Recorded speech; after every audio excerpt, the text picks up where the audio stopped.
जो लोग किसी बड़े धार्मिक और आध्यात्मिक उद्देश्य के लिए जन्मे होते हैं, वही लोग सबसे ज्यादा काम वासना के गहरे संघर्ष से गुजरते हैं। ये एक ऐसी बात है जिसके बारे में लोग ज्यादा बात नहीं करते, लेकिन ये स्ट्रगल हर तीसरे स्पिरिचुअली इंक्लाइंड व्यक्ति के जीवन का हिस्सा है। और इसका कारण भी ऐसा है जो चौंकाने वाला है। अगर तुम भी इस काम वासना लड़ाई से थक चुके हो, तो याद रखो, तुम अकेले नहीं। इसके पीछे एक गहरी धार्मिक और आध्यात्मिक वजह है जो हिंदू धर्म के ग्रंथों में भी मिलती है।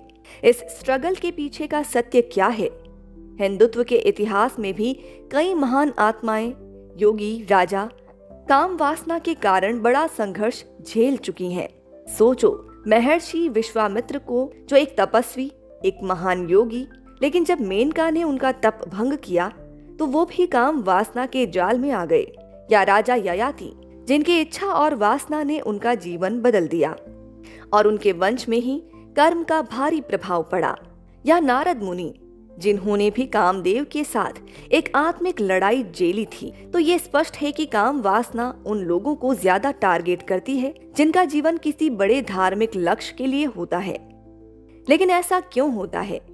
ये सिर्फ मानव दुर्बलता नहीं है, ये एक आध्यात्मिक युद्ध है जिसमें तुम्हारा मन और इंद्रियां एक बैटल फील्ड बन जाती हैं।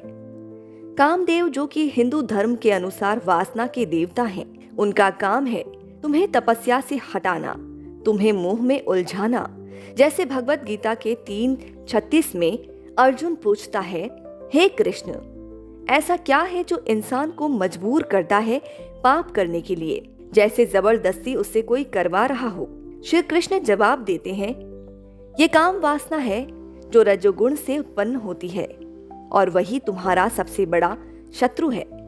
तो अब समझो ये स्ट्रगल इतनी इंटेंस क्यों होती है। ये रहे 5 बड़े रीजंस जो तुम्हें जानने चाहिए।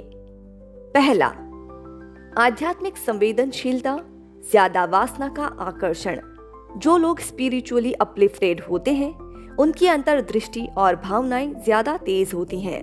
वो डिवाइन एनर्जी के साथ साथ आसुरी ऊर्जाओं को भी महसूस करते हैं। काम एक ऐसा शस्त्र है जो उनकी तपस्या को तोड़ने के लिए सबसे पावरफुल वेपन बन जाता है। दूसरा, अकेलापन। जो लोग सन्यासी या तपस्वी जीवन चुनते हैं, वो समाज से अलग चल रहे होते हैं। इस सॉलिट्यूड में उनके मन की लड़ाई और गहरी हो जाती है। जब कोई अपना दर्द किसी से बता नहीं सकता, तो वासना चुपके से घुस जाती है, जैसे धुंध में आग।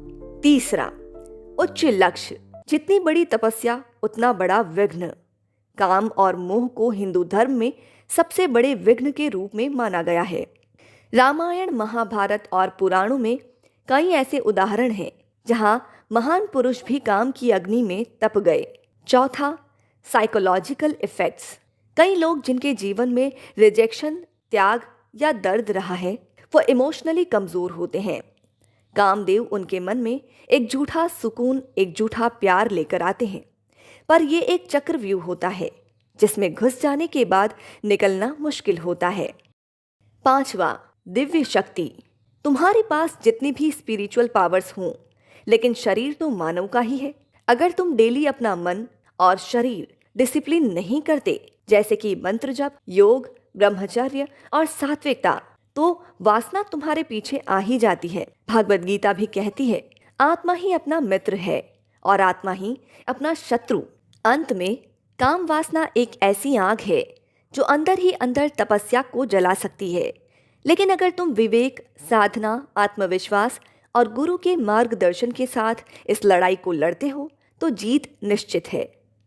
प्रश्न सिर्फ एक ही है, तुम वासना के सामने झुकोगे या उसे जीतकर अपने आध्यात्मिक सफर को पूरा करोगे। सनातन संस्कृति और शास्त्रों से जुड़े अनमोल बातें जानने के लिए चैनल को सब्सक्राइब करें। थैंक्स।